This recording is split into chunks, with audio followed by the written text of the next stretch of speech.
अस्सलाम वालेकुम दोस्तों। आई होप आप सब खैरियत से होंगे। Welcome to my YouTube channel English shorthand coaching centre. तो आज का जो हमारा सेशन है वो चैप्टर 2 है हमारा। फर्स्टली मैं आपको बताता चलूँ जो है vowels in short hand. You can see in your screen short hand में जो वोवल्स यूज़ होते हैं वो उन पर बेस करता करता हुआ आज का चैप्टर है, जो कि मोस्ट इंपॉर्टेंट चैप्टर है पूरी शॉर्ट हैंड का। और मैं समझता हूँ कि जिस कैंडिडेट को वोवल्स की पहचान नहीं है तो वो मेरा ख्याल है शॉर्ट हैंड जो है बिल्कुल भी नहीं कर सकता।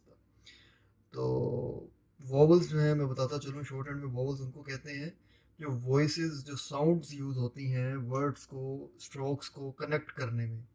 मुख्तलिफ स्ट्रोक्स को आपस में कनेक्ट किया जाता है मुख्तलिफ वॉइसेस के थ्रू, और वो वॉइसेस को कैसे रिप्रेजेंट किया जाता है वो इस चैप्टर में हम पढ़ेंगे। इस चैप्टर को मैंने दो हिस्सों में डिवाइड किया ताकि आपको मुश्किल ना पेश है किसी हवाले से भी।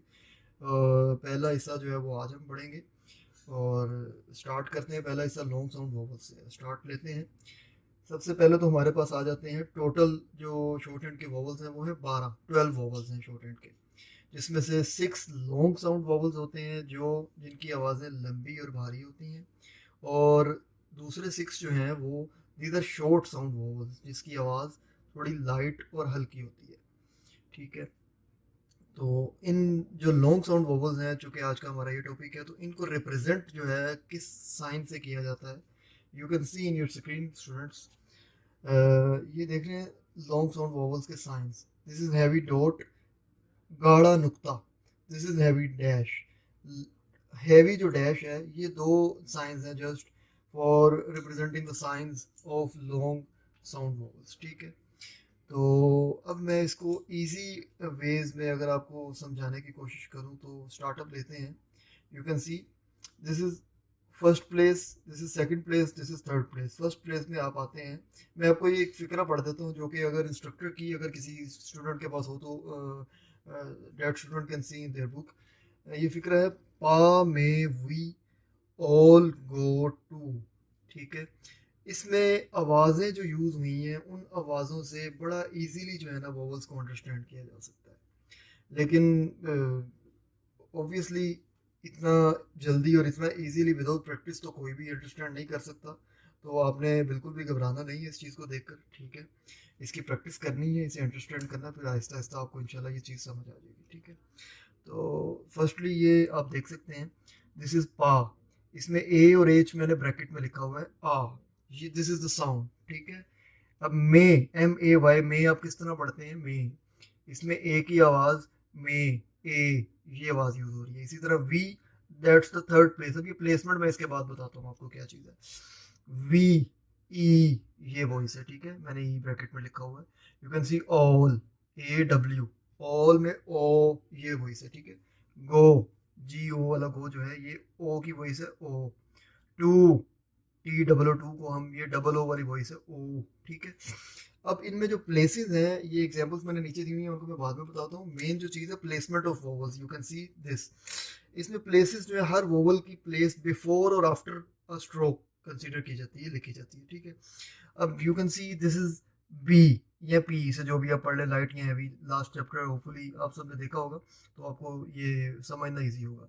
तो पी या बी, इसमें अब हर वोवल के पहले और बाद, हर स्ट्रोक के बिफोर और आफ्टर वोवल्स इंसर्ट किए जाते हैं, पुट किए जाते हैं। और वोवल्स की पोजीशनिंग जो होती है वो 3 पोजीशंस होती हैं, 1 2 एंड 3। सबसे ऊपर आ जाता है 1 2 एंड 3। इसी तरह after drawing the stroke there are similar position 1 2 and 3। 3 strokes जो है ना 3 वोवल्स पुट किए जाते हैं।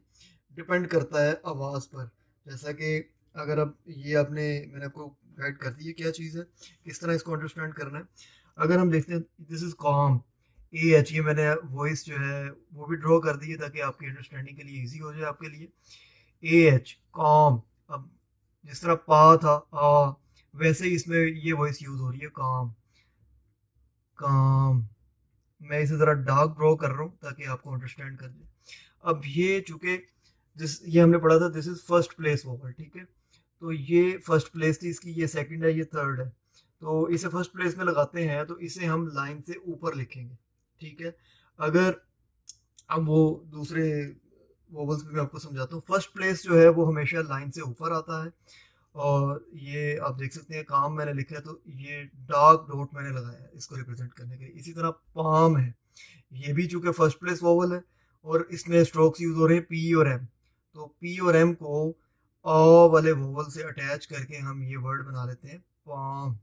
You can C palm. I hope कि आपको विजिबल हो रहा होगा, मैंने पूरी कोशिश की है इस वीडियो को प्रॉपरली बनाने की, लेकिन अगर नहीं हो रहा तो भी आप इस चीज़ को मेरी हैंड की पोजीशन के हिसाब से देखते हुए अपनी नोटबुक में प्रैक्टिस करें ताकि आपको इजीली अंडरस्टैंड हो सके। अब सेकंड ये आ जाता है पे, ये हमने पढ़ा था सेकंड प्लेस वोवल में ये सेकंड प्लेस होता है, दिस इज सेकंड प्लेस, ठीक है, सेकंड प्लेस।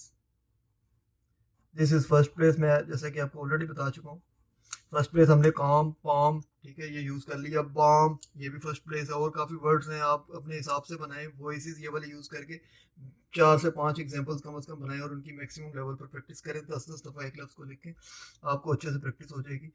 और ये आता है पे, पे पी का स्ट्रोक लगाया और ए, ये आपने वोवल यूज कर लिया सेकंड प्लेस। इसी तरह आ जाता है, अब ये दो स्ट्रोक्स जो हैं इनको हम जिस तरह ऊपर हमने के और एम को कनेक्ट किया, पी और एम को कनेक्ट किया, पे और मे को कनेक्ट किया, ठीक है, इसी तरह पी और डी को हम कनेक्ट कर रहे हैं और ये है second place vowel. Second place vowel हमेशा ऑन द लाइन आता है, ये ऑन द लाइन स्ट्रोक लिखा, ये डी का स्ट्रोक लगाया और ये वॉइस इसमें लगा ली पेड, ठीक है। इसी तरह अब हम थर्ड प्लेस वोवल जो है ई, इस पे चले जाते हैं, ई पे, ठीक है। वी, वो वी था, ये टी है, तो टी लगाया हमने, थर्ड प्लेस वोवल है तो थ्रू द लाइन आता है, जैसा कि आप देख सकते हैं अपनी स्क्रीन पे, टी, ठीक है। इसी तरह फी है तो एफ का आपको याद होगा, ये स्ट्रोक ये हमने लगाया एफ थ्रू द लाइन, और ये उसके बाद चूंकि स्ट्रोक के बाद वॉइस आ रही है तो स्ट्रोक के बाद उस साइड पर लगेगा ये वोवल, ठीक है। अब मैं आपको इनकी जो है नेक्स्ट अपना जो हमारा चैप्टर होगा वो मोस्ट इंपॉर्टेंट चैप्टर है वोवल से हवाले से के हवाले से, तो उसमें मैं आपको प्लेसमेंट बताऊंगा कि पहले वोवल से प्लेसमेंट कैसे लगाई जाती है, और अगर कोई ऐसा वर्ड आ जाए जिसमें दोनों स्ट्रोक्स में वॉइसेस जो है वोवल्स की यूज हो रही है तो उसको किस तरह ड्रॉ किया जाएगा, ये दोनों चीज़ें मैं आपको इंशाल्लाह नेक्स्ट अपने इसके नेक्स्ट पार्ट में बताऊंगा। अब ये नेक्स्ट एग्जांपल है ऑल, जो है ये आपने वॉइस देखी थी ओ, ठीक है, तो ये PAWED पॉड लिखा हुआ है, तो इसको अब हम लाइन से ऊपर, फर्स्ट प्लेस वोवल है, लाइन से ऊपर ड्रॉ करेंगे पी और डी, और ये डार्क जो है स्ट्रोक डैश लगाएंगे, डार्क डैश लगाएंगे वोवल के लिए, ठीक है, पॉड बन जाता है ये। इसी तरह पाउल लिखा हुआ है PAUL पाउल, तो पी और एल यूज होगा, लेकिन चूंकि फर्स्ट प्लेस वोवल है तो अबव द लाइन आएगा PL, डार्क डैश लगाकर इसको रिप्रेजेंट करेंगे पी और एल पाउल, ठीक है।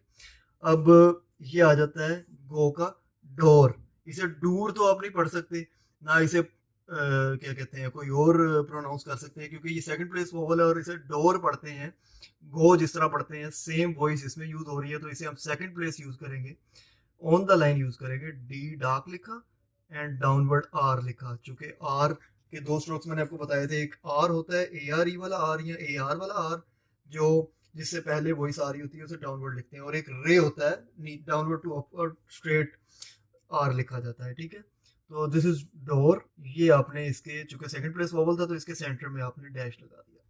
इसी तरह कॉल है, इसमें आप खुद अंदाजा लगाएं कि इसमें कौन कौन से स्ट्रोक्स या कॉन्सोनेंट्स यूज हुए हैं। इसमें देखें एक तो के का यूज हो रहा है और एक एल का यूज हो रहा है, तो कॉल और वॉइस आ रही है सेकंड प्लेस वोवल की, चूंकि then this will be written on the line KL call, ठीक है। इसी तरह अब हम थर्ड प्लेस वोवल पढ़ते हैं डार्क डैश वाला, तो this is pool PWL pool, तो P थ्रू द लाइन लिखेंगे चूंकि थर्ड प्लेस वोवल है, और L इस तरह, और ये हमने उसका वोवल लगा लिया। इसी तरह लूप है, L और P के दो कॉन्सोनेंट स्ट्रोक्स यूज हो रहे हैं, इसे आप through the line L downward to upward लिखा जाता है, इस तरह लिखकर फिर P का स्ट्रोक लगाएंगे, और P से पहले चूंकि वॉइस L के बाद आई और P से पहले आई है तो ये आप third place dark dash insert कर देंगे, ठीक है। तो स्टूडेंट्स आई होप कि आपको ये तमाम जो है मेरी एग्जांपल्स इजीली समझ आ चुकी होंगी। मैंने अपनी तरफ से पूरी कोशिश की है कि इसे चाहे जितना मर्जी मुश्किल लेक्चर हो, लेकिन मैंने मिनिमम टाइम में आपको अच्छे तरीके से इसको कवर करवाने की पूरी कोशिश की है। जो दोस्त जो स्टूडेंट्स इससे प्रॉपर्ली अंडरस्टैंड नहीं कर पाए या इस वीडियो को पहली दफ़ा देख रहे हैं, तो I would recommend them all to watch my first chapter video that is based on the 26 consonants and strokes of shorthand. तो आई होप आपको वीडियो पसंद आई होगी। इसको लाइक, सब्सक्राइब और शेयर ज़रूर करें अपने दोस्तों के साथ, ताकि तमाम दोस्तों का ये एक फलाही तौर पर बेनिफिट हो सके। ठीक है, थैंक यू, अल्लाह हाफिज़।